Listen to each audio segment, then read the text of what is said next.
పదండి ముందుకు పదండి తోసుకు ప్రభంజనం వలె హోరెత్తండి.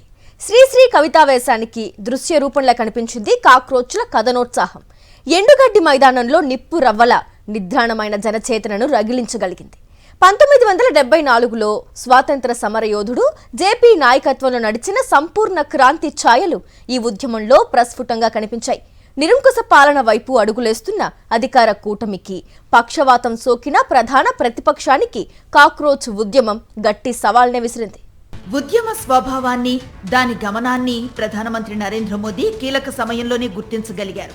ఫలితంగా శనివారం మధ్యాహ్నం విద్యామంత్రి ధర్మేంద్ర ప్రధాన్ తన పదవికి రాజీనామా చేస్తున్నట్లుగా ప్రకటించారు. ఈ నిర్ణయాన్ని ఆయనే వ్యక్తిగతంగా తీసుకున్నారని జాతీయ మీడియాకు లీకులు అందాయి.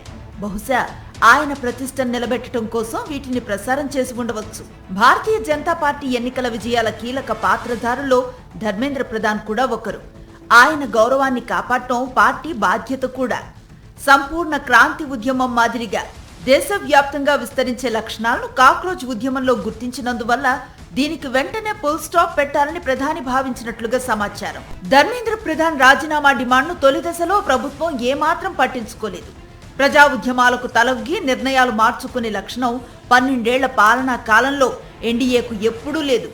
వ్యవసాయ చట్టాలకు వ్యతిరేకంగా పంజాబ్ రైతులు చేసిన చరిత్రాత్మక పోరాటంపై స్పందించడానికి మోదీ సర్కార్ సుదీర్ఘ సమయాన్ని తీసుకుంది. అంతర్జాతీయ క్రీడా యవనికపై దేశ ప్రతిష్టను ఇనుమడింపచేసిన మహిళా మల్లయోధుల ఆక్రందన అరణ్య రోదనగా మారింది తప్ప ఎన్డీఏ సర్కార్ చెల్లించలేదు.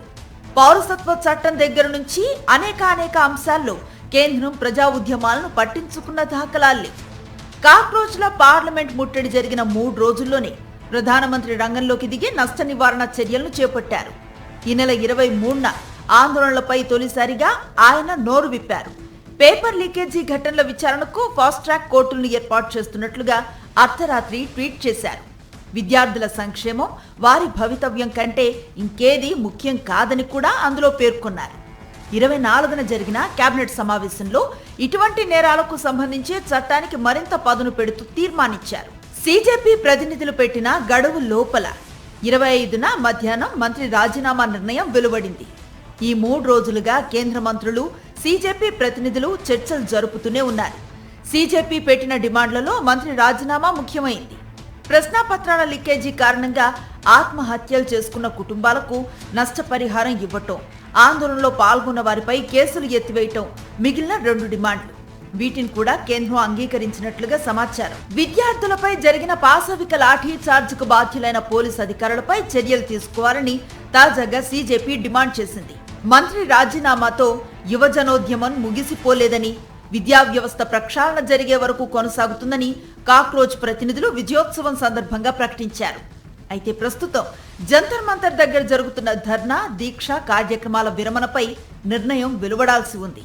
ఈ మొత్తం వ్యవహారంలో ప్రభుత్వం కంటే ఎక్కువగా అప్రతిష్టను మూట కట్టుకున్నది గోధి మీడియా.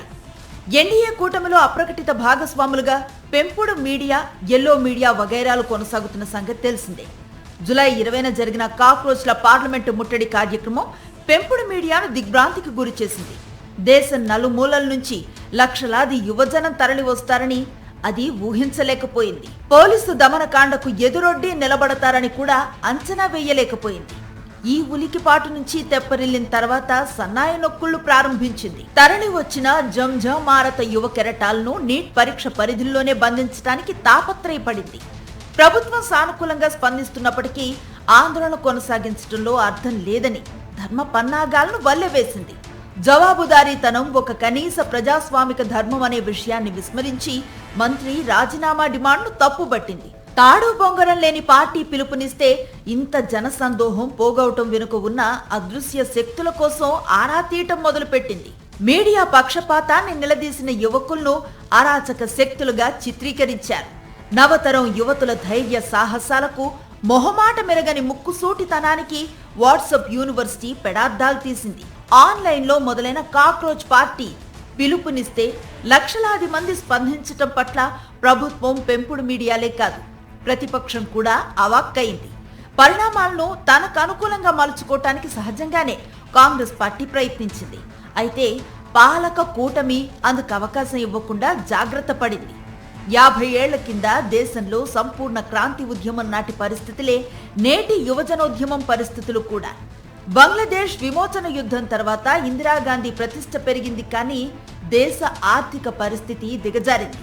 సరుకుల ధరలు పెరిగాయి, నిరుద్యోగం ప్రబలింది. రాజకీయ నేతలు, అధికార యంత్రాంగంలో గతంతో పోలిస్తే అవినీతి ప్రబలింది. దీనికి తోడు ఎదురులేదన్న ధీమాతో అధికార పార్టీలో అధినాయకత్వంలో నియంతృత్వ ధోరణులు ప్రబలాయి. ఈ ధోరణులకు వ్యతిరేకంగా గుజరాత్ విద్యార్థులు ప్రారంభించిన ఆందోళనను బీహార్ అందిపుచ్చుకుంది. అనంతరం జయప్రకాష్ నారాయణ్ నాయకత్వంలో అది సంపూర్ణ క్రాంతి ఉద్యమంగా పరిణామం చెంది ఎమర్జెన్సీ విధింపునకు, తదనంతరం ఇందిరాగాంధీ ఓటమికి దారితీసింది.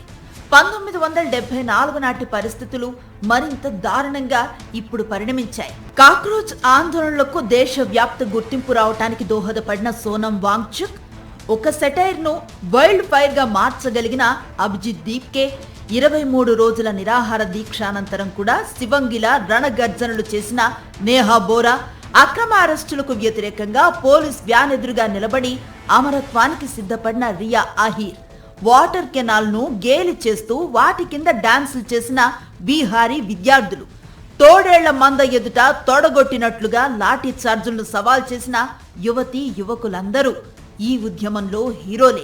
రాబోయే సంపూర్ణ విప్లవానికి వేగుచుక్కలు వారే.